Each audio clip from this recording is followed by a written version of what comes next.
Please welcome Nick French as he presents Bounty Back from Adversity. Nick French.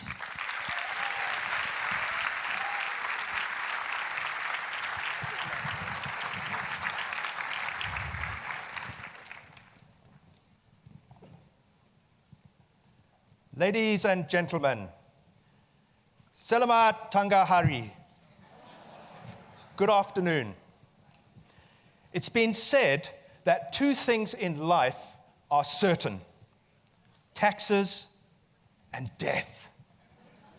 Would you agree? Yes. Absolutely. You could also maintain that they are forms of adversity, unless you happen to be the tax man or an undertaker. Would you agree?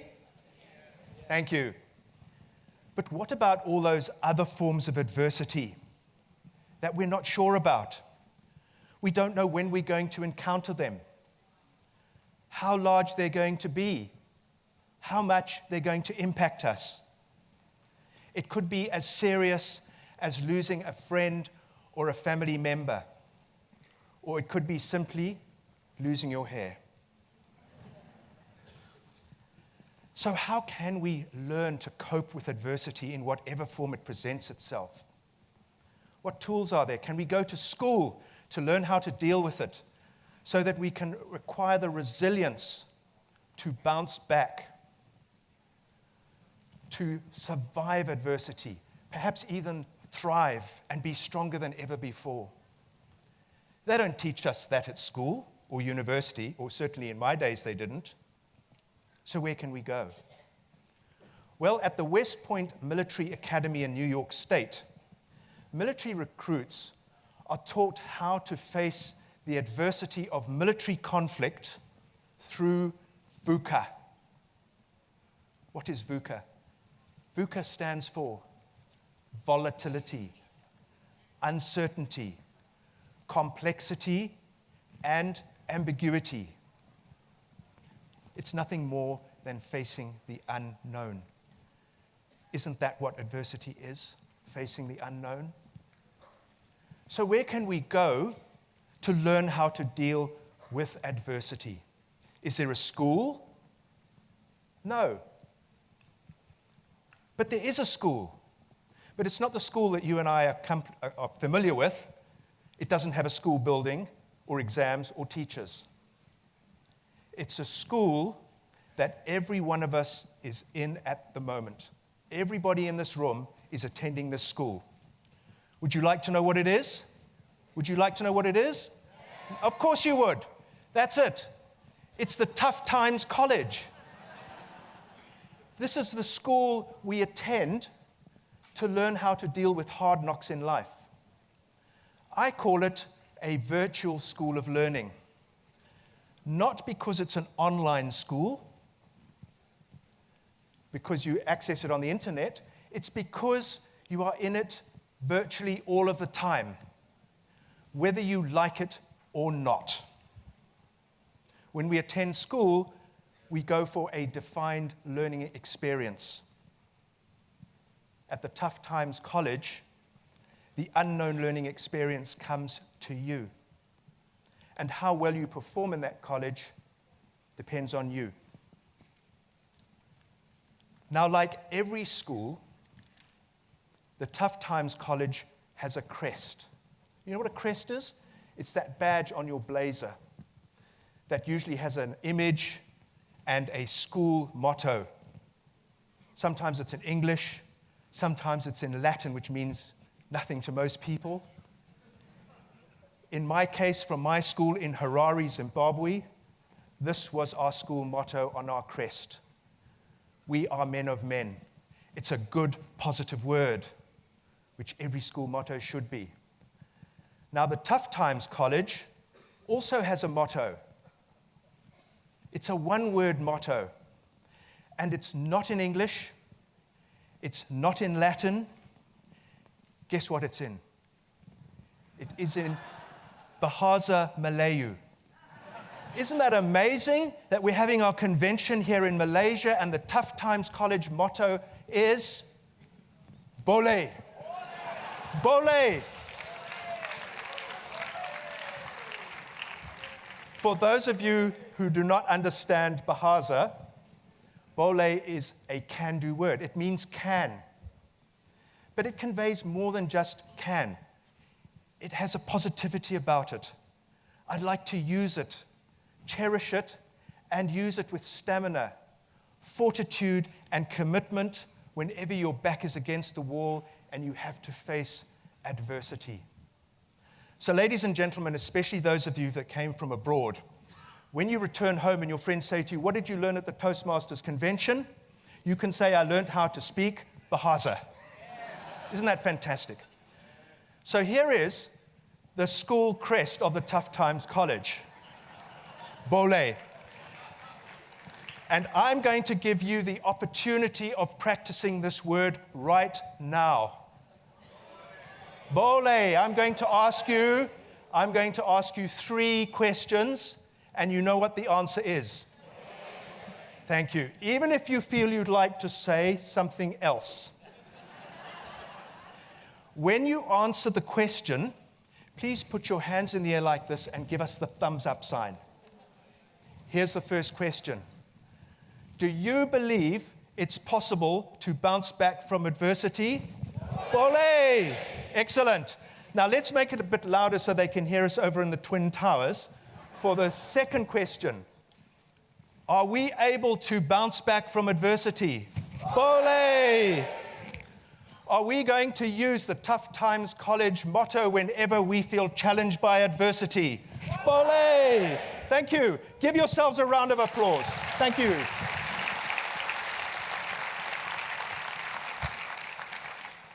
Now, the Tough Times College is our platform to learn how we can cope with adversity, how we can overcome it, be more resilient.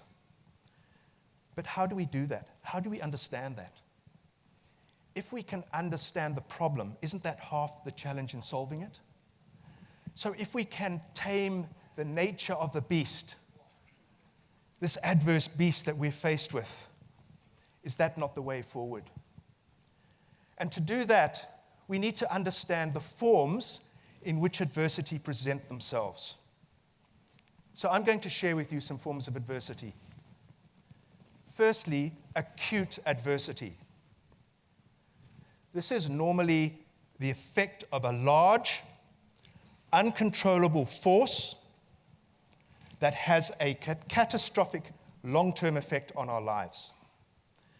My Filipina maid in Singapore, Kuala, from Tacloban, which was affected by Typhoon Haiyan not so long ago. This is something that Filipinos experience frequently in their lives, destruction of their homes through typhoons and earthquakes. Yet they're able to bounce back. Filipino people are amazingly resilient. I salute you all.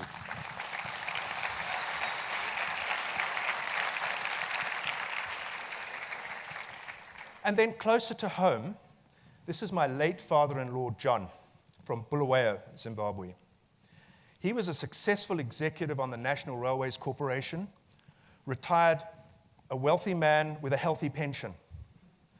Overnight, he became bankrupt because the policy in Zimbabwe resulted in inflation of 2 million %. Can you believe that? It's true.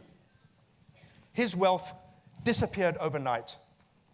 Fortunately, he had friends and family who could support him. Then, my dear friend Tony from Durban, South Africa, shot in the back while coming to the aid of a woman being mugged by 2 robbers. He didn't see that one of them had a gun. The bullet lodged in his back.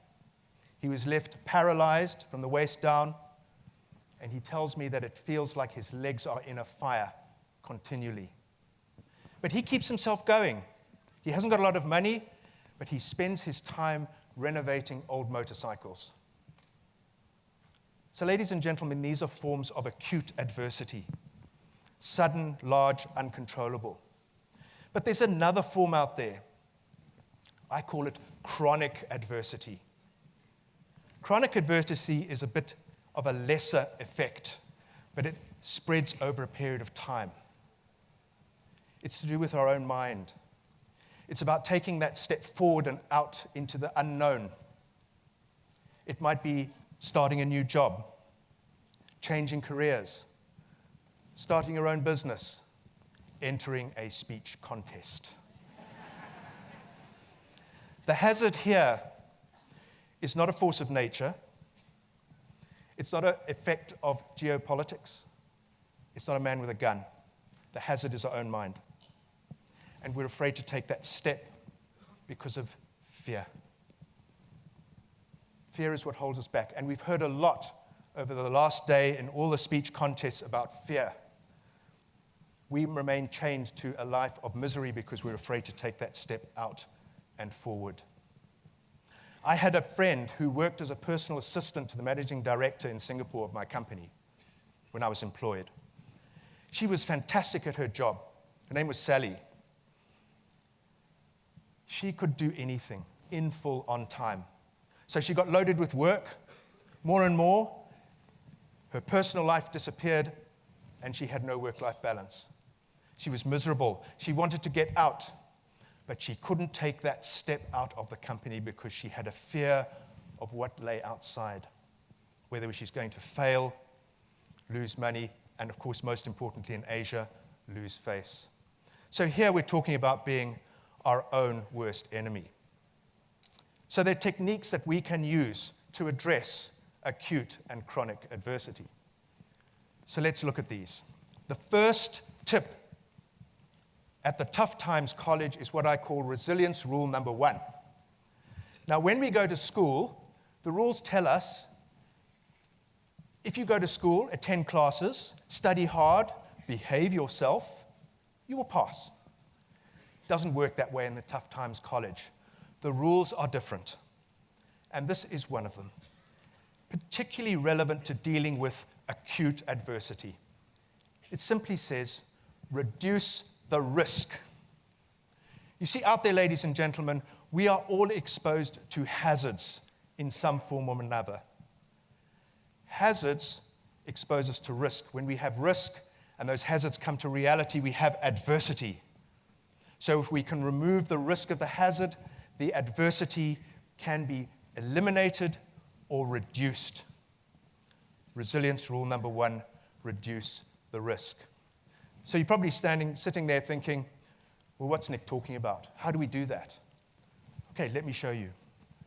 There are 2 ways we can reduce risk. The first is to reduce the probability of that likelihood taking place.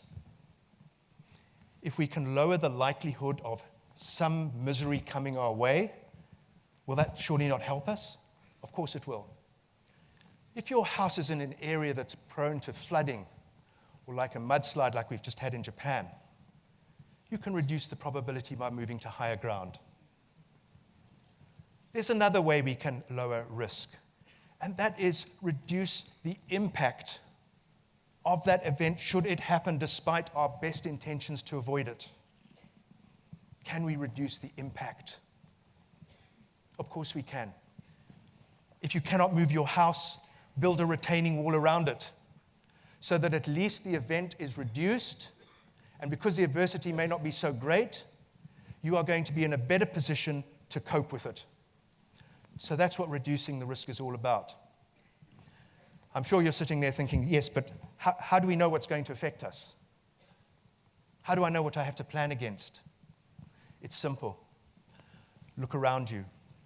All we have to do is look at what's happened in the last 3 months in this world. Ask yourself, can that happen to me?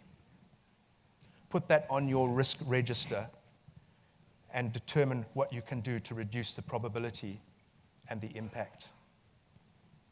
I'm going to share with you my example, and if it were not for this, I would not be standing here today. I'd like to introduce you to a very special person. Who do you think this is? My mother, exactly. My dear mother. She taught me a lot, but she had a very unusual trait. She was what you call a WCSP. Now, you may not know what a WCSP is because I made this acronym up. It stands for Worst Case Scenario Person. She believed that if anything could go wrong, it would go wrong. She was the ultimate pessimist. Now, that wasn't necessarily a bad thing, because she was always prepared for the worst. She had her plan. She was the most amazing risk reducer. When I was a teenager, she developed a melanoma on her leg. For those of you who are not familiar with a melanoma, it's a mole that turns cancerous. And that cancer can be particularly malignant and virulent as it spreads through your body rapidly. So it's important to catch it in time. In those days, the treatment wasn't so clear, and it was delayed a bit. And in order to save her, they had to excise a large part of tissue from her leg to remove the whole thing encapsulated. She had to endure extremely painful skin grafts. If any of you have ever had a skin graft, it's not a joke. It's not a joke. She recovered. She lived to the ripe old age of 93. She said to me, worst case scenario person, Nick, we have a history in the family of melanoma because it can be hereditary. From now on, when you go out in the sun, you will wear a long sleeve shirt, sunblock, and a hat, reducing the probability, because melanoma is caused by excessive exposure of moles to UV rays. So I did that. In addition, she said, you will visit a specialist every year for a checkup to see that all your moles, and trust me, I've got plenty of moles, are not morphing into a melanoma. And I did that. 10 years ago, routine visit, doctor says to me, that mole on your thigh looks a bit suspicious. I think we better take it out. And he did. The surgery was relatively small and minor in his clinic. The pathology report came back. Guess what? Melanoma. But that was all the treatment that was needed, because it had been removed in its entirety because it was still small and hadn't developed. So thanks to my dear mother, I'm here before you today. Thank you, Mom.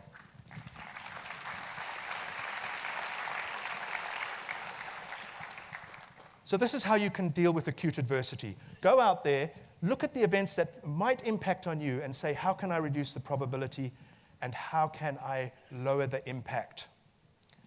Let's move on to willpower and resilience rule number 2. This is specifically for dealing with chronic adversity. We're afraid to deal with adversity, of chronic adversity, of moving forward. It terrifies us. So we don't have the confidence to take that step. We don't have the confidence. So what happens is, because we don't have the confidence, we don't have the willpower to drive us forward. That's precisely what my dear friend Sally had as her position of personal assistant. She didn't have that willpower to make that move. So let's look at resilience rule number 2, which is quite simply visualize success. How often, when we're faced with taking that step into the unknown, do we ask ourselves, what if I fail? What if it doesn't work out? What if I make a fool of myself? We focus on that. And of course, we don't take the step because we don't have the confidence. So quite simply, why not turn it around? Ask yourself, but what if I succeed? Can that not be the driver? Can that not give us the willpower that we want? How can you do that? Simple. Imagine yourself on a balcony, looking down at yourself perform, and performing well, and say, hey, I'm doing okay down there. I can succeed. That will give you the confidence. I like to use the analogy of a golf course. How many of you here play golf? A few hands up. Okay, golf is a great game, right? Out in the country, relaxing until you hit your ball into a bunker. For those of you who are not familiar with golf, a bunker is a tract of sand on the course that is difficult to play out of. It is a hazard because it's a risk to your golf score. And the average golfer is terrified of bunkers Because you see, bunkers come in different shapes and sizes. They can be large and shallow, or small and deep. The sand can be fluffy or hard. It can be wet, it can be dry, it can be fine, it can be coarse. Ladies and gentlemen, bunkers have a lot of VUCA, and that is why golfers are terrified of them. So when they go into that bunker, instead of visualizing success, they say, oh, I can't play this shot, because it is difficult playing out of bunker. So what happens is, they end up playing the next shot out of the bunker because they fluffed the first one. You golfers will know exactly what I'm talking about. My friend Sally was stuck in her own bunker because she was afraid to play that shot to hit her ball out. Instead, before you take that step into the bunker, why not visualize yourself hitting the ball into the air, floats onto the green, and rolls up to the pin? Your chances of playing that shot are going to be far greater if you say, oh, I don't know how to play this. Let's move on then to resilience rule number 3, which is also about boosting our self-esteem and our confidence. It's quite simply this: celebrate small victories. How often do we go out there and attempt something, and it doesn't quite work out the way we want? Maybe that prepared speech that we gave last night wasn't as good as it could have been. Our evaluator highlighted a few areas of improvement. And maybe you think, hey, I didn't do so well. Why not look at the other side of things? Along the way, you must have succeeded somewhere. There must have been some things that you did right. Maybe your business fails. Say, hey, but I actually succeeded in these areas. That's how you're going to build your confidence. What we should do is keep a record, a written record, of ventures that we undertook, and record our small victories and celebrate them. In that way, you'll have the strength and the confidence, knowing that you've succeeded in some areas in the past, to tackle those new unknown things of the future. So when you play that golf shot, it may not be the perfect golf shot, but celebrate that moment. Take a little bit more time to say, hey, I did it. I managed to get out of the bunker. Smell that rose that has just passed you by and savor the moment. My friend Sally eventually had to play her metaphorical shot out of the bunker. She got her ball out, but unfortunately, she hit it into another bunker. But the good news is, she celebrated her first victory knowing she could hit her ball out. The next shot didn't take so long to play, and it landed on the green, and she's now enjoying the career of her dreams with better work-life balance. So well done, Sally. I congratulate you for that. So what we want to do, ladies and gentlemen, is by visualizing a successful outcome, by celebrating our small victories, grow our snowball of confidence.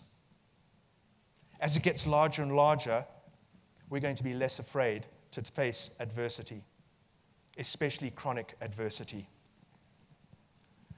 So, ladies and gentlemen, the Tough Times College is a platform by which we can learn to bounce back from adversity by following these simple rules, and there are more. Maximize your use at the Tough Times College. I'm reminded of a poem written by the late Nelson Mandela while he was in jail.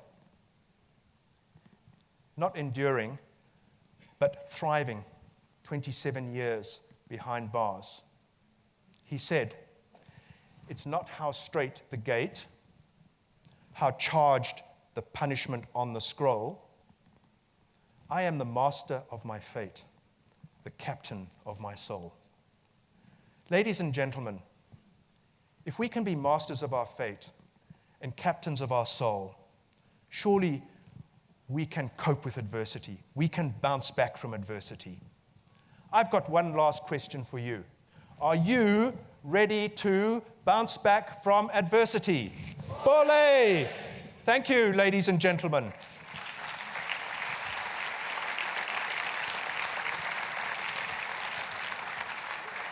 Now, my business is about connectivity.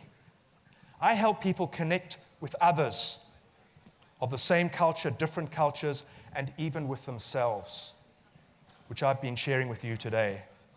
If any of you would like to connect with me at some future point in time, or perhaps during the remainder of the convention, you are welcome to contact me here. So thank you for your attention, and back to you, Madam International Director.